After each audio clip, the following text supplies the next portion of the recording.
Hey everybody, Patty Ann here. Listen, I've invited you into the working part of my basement because today I'm actually really working and not just making a video, but I wanted to make this one quick for you guys, so hang on.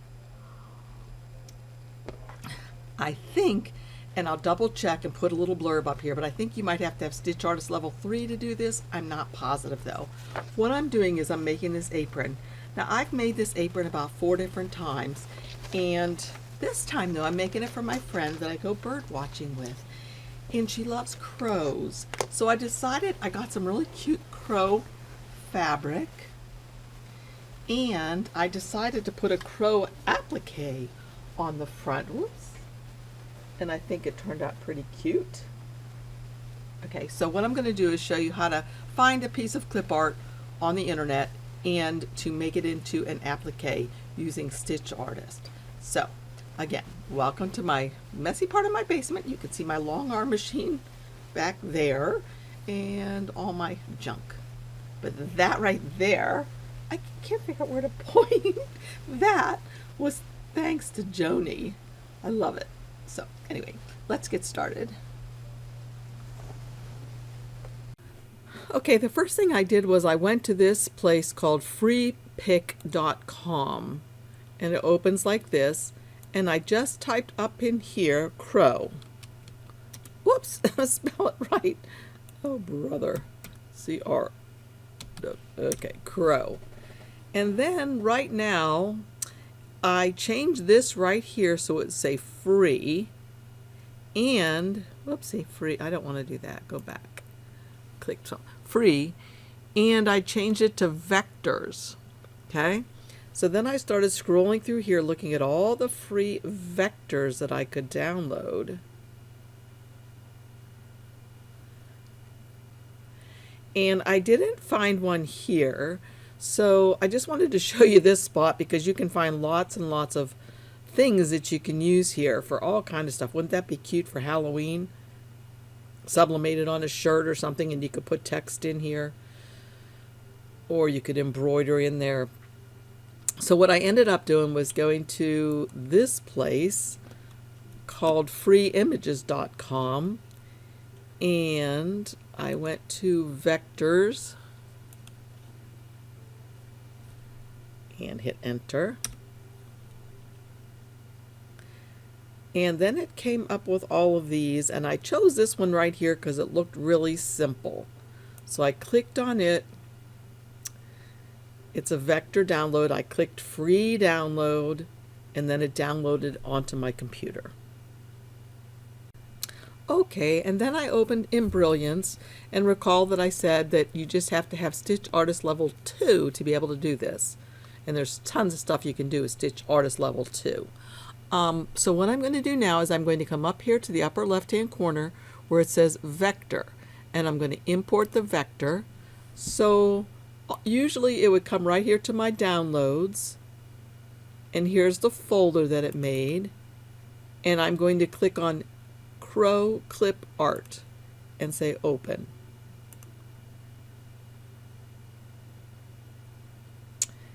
And let's make this a little smaller. Okay, so right now you know that I have a 5x7 hoop opened, and if I click on this guy, it says that he measures, well, let's get out of create mode, it says that he measures 3, almost 4 inches, look up here, wide by almost 5 inches tall.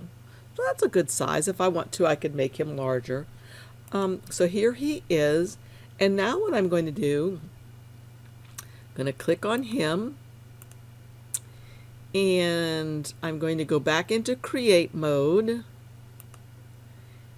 And, oh, by the way, I did check to make sure that there weren't too many little pinpoints here.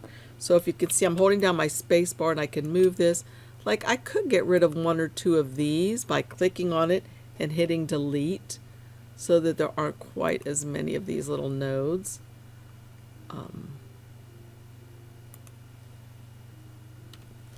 And so let's see, use the space bar and go up and scroll in. So it really looks pretty good. I think I saw something over here I'd like to get rid of. Yeah, I don't need all of this business. So I'm going to click on this one and hit delete on my keyboard. And this one. Oops, not that one. Undo. And this one. Okay, that looks fine. Let's scroll back up and let's come in a little closer.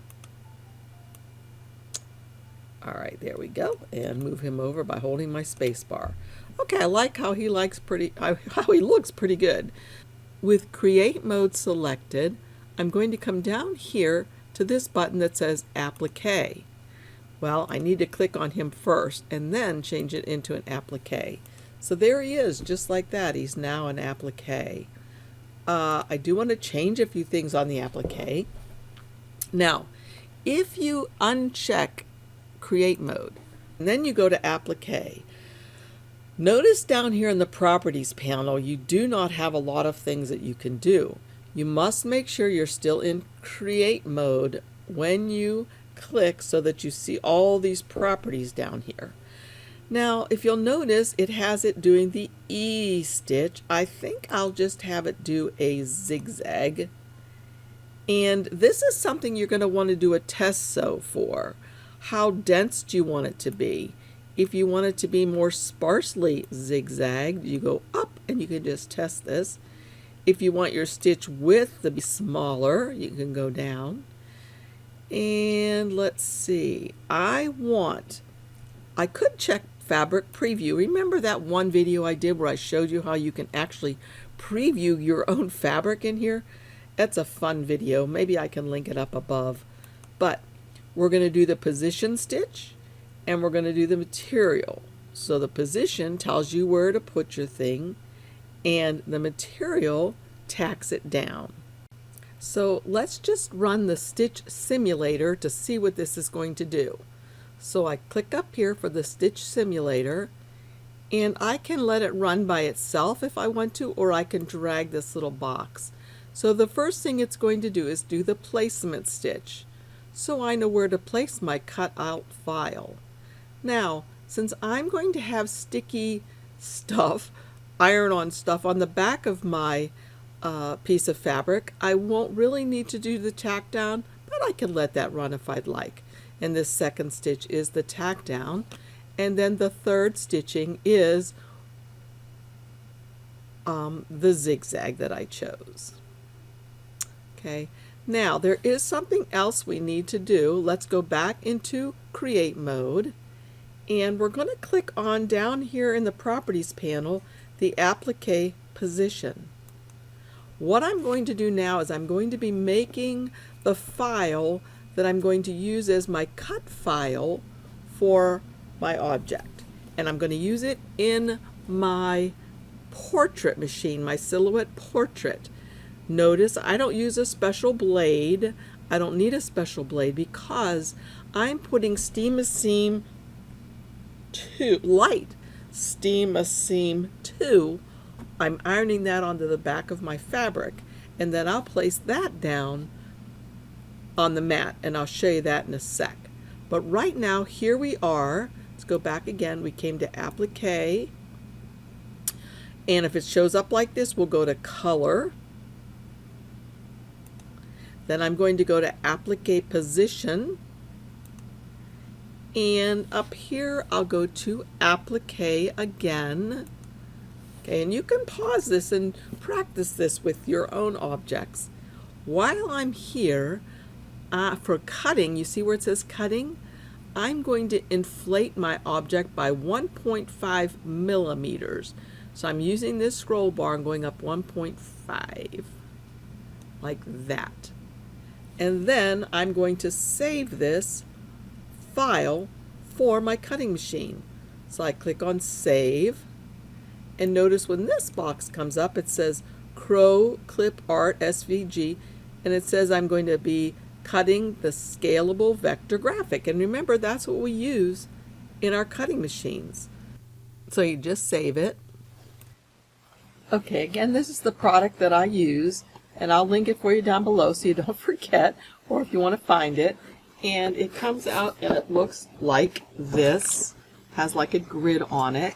And all you do is simply use your fingers to kind of get it to come apart like this. So one part is just plain and has no sticky to it. The other side has a stickiness to it. That's the side I'm going to iron on to the wrong side of my fabric. I'm going to iron that on to the wrong side of my fabric. Then I'm going to, of course, I'll cut off all the rest of this. Then I'm going to place this on my mat with the paper side down like this. Okay, and that's going to hold it in place nicely so it doesn't move around while my machine's cutting it.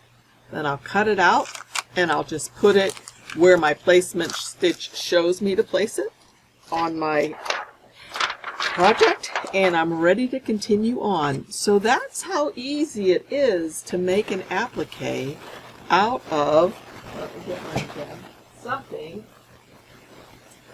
that you find on the internet that might go with whatever your friends like.